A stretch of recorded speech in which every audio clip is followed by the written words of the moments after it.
was just thinking about that moment where Peter and John encountered that crippled man who was begging for alms in Acts chapter 3. And the enormous confidence that Peter had to point this man not to an invisible Jesus, because by that time Jesus already ascended and left the scene for 2 months. It was 60 days ago. Instead, Peter said to him, "Sir, look at us. What we have belongs to you." And to me, this is the most enormous moment that any person, any individual can encounter, is when they discover in the pages of the Bible and of the book so much more than just a vague, distant promise beyond their reach.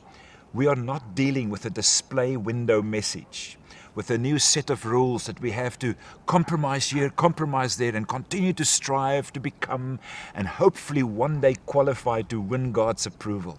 But Jesus Christ arrived on planet Earth 12 years ago to shock the world with the reality of their likeness, their image, redeemed, the very invisible God made visible again, not as in a display window, but as in a mirror, so that we may now be free to behold the glory of the Lord, the authentic, the original thought of God, unveiled in so much more than language.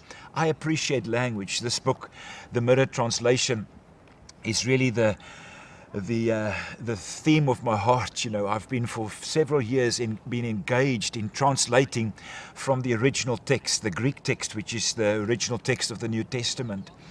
But I'm always so aware that every word that we draw on carries so much more than just its meaning. There is such a larger context to word than just the individual word's meaning. I'm so glad that when John begins to write, you know, he's now more than 90 years old, when he begins to document his encounter with Christ.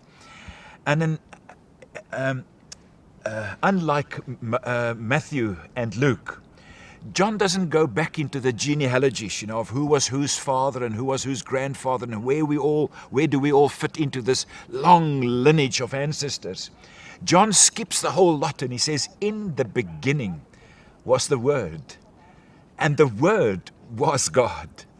We are dealing with God Himself, unveiled in a language beyond language, in a language that finds its most articulate definition in the incarnation, in the Word becoming flesh. Your person, your body, is the destiny of God's Word. You are the greatest idea that ever was. Jesus Christ is God's mind made up about you. God is not in the process of gathering information so that He might just feel a happy thought towards you. We thought that faith had something to do with our clumsy efforts to try and win God's attention. You know, to do enough, to give enough money and to say enough positive things that maybe we're winning God's favorable feedback. We've had it wrong all along. Faith has got nothing to do with our effort to impress God. Faith is an awakening of our hearts to how eternally impressed our Father has always been with us. He is mindful of you. There is no other thought that God cherishes more than the thought of you. This is why I call this translation the Mirror Translation.